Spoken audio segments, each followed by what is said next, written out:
राशिद लतीफ़ जो कि पाकिस्तान के साबिक कीपर बैट्समैन हैं और बड़े बाखबर हैं।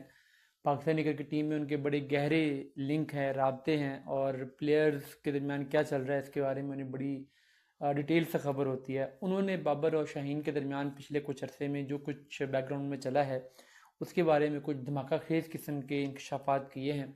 और उन्होंने क्या कहा उसकी समरी में आपसे, उसका ट्रांसक्रिप्ट में आपसे शेयर कर देता हूँ। देखिए, राशिद लतीफ़ जो है ये एक पॉडकास्ट में थे और वो बात कर रहे थे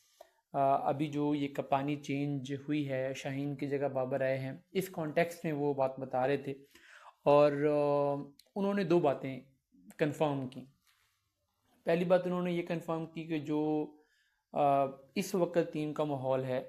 वो बहुत ही अफसोसनाक है और बहुत ही टेरिबल किस्म का माहौल है। मगर ये माहौल क्यों हुआ उसके पीछे वो उसकी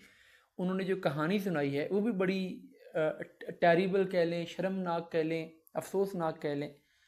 वो कहते हैं कि जब बाबर आजम के ख़िलाफ़ पाकिस्तान क्रिकेट बोर्ड ने ये फ़ैसला किया कि उस वक़्त के क्रिकेट बोर्ड ने, यानी जब नजम सेठी पीसीबी चेयरमैन बने रमीज़ राजा के बाद, तो पाकिस्तान क्रिकेट बोर्ड ने ये फ़ैसला किया कि बाबर आजम बहुत स्ट्रॉन्ग हो रहा है और Babar Azam larger than PCB तरह का कैरेक्टर बनता जा रहा है, बहुत बड़ा ब्रांड बनता जा रहा है और इसको इस स्टारडम से नीचे उतारना, इस जगह से नीचे उतारना बड़ा ज़रूरी है। तो उस वक़्त पे पीसीबी ने शाहीन शाह अफरीदी को कप्तानी की ऑफ़र की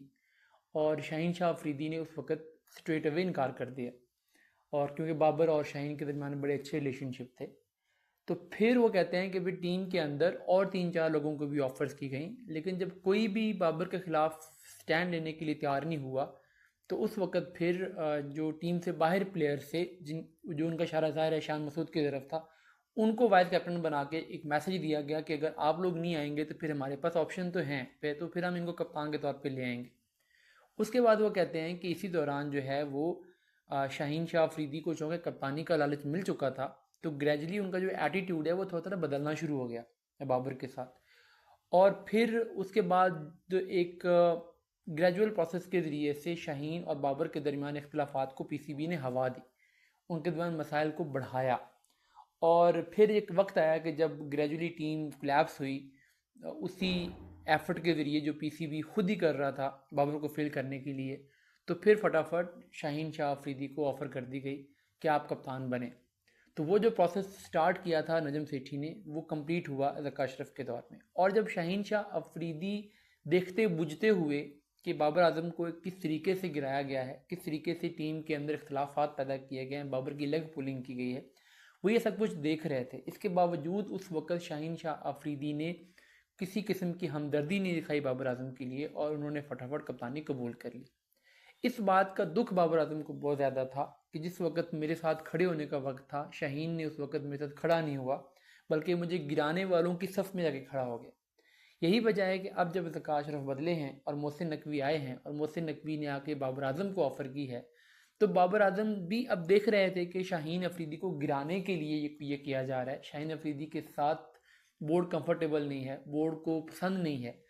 तो इसलिए बाबर आजम ने इस अपॉर्चुनिटी पे शाहीन के साथ खड़ा होने की बजाय इस अपॉर्चुनिटी से फ़ायदा उठाने को प्रेफर किया। वो कहते हैं गलत किया बाबर आजम ने। राशिद लतीफ़ कहते हैं उनको ऐसा नहीं करना चाहिए था, उनको शाहीन का साथ देना चाहिए था ताकि क्रिकेट बोर्ड की जो पॉलिटिक्स है उसको शिकस्त दी जा सके। लेकिन चूँकि शाहीन बुरे वक्त में बाबर के साथ खड़ा नहीं हुआ बल्कि बाबर के लिए मसाइल पैदा किए, इसी वजह से उसी दुख में आके आप बाबर ने बदला लिया है। वो कहते हैं कि इसमें कोई शक नहीं है कि बाबर ने ये बदला लिया है शाहीन से, जो शाहीन ने किया। अब वो कहते हैं कि आगे जाके बाबर से भी कोई बदला ले सकता है और अगर चंद बुरे मैचेस पाकिस्तान टीम के लिए चले गए तो ये बाबर के साथ जितना भी सपोर्टिंग इस वक्त उनको मदद देने वाले लोग हैं ये सारे बाबर के खिलाफ साथ में जा खड़े हो जाएंगे और फिर मौका होगा कि दोबारा से शाहीन या कोई और पर्सन आके बाबर की जगह ले ले। तो वो कहते हैं कि इसलिए मुझे आगे आने वाला वक्त भी कोई बहुत ज़्यादा अच्छा, कोई बहुत ज़्यादा पॉजिटिव वक्त नज़र नहीं आ रहा।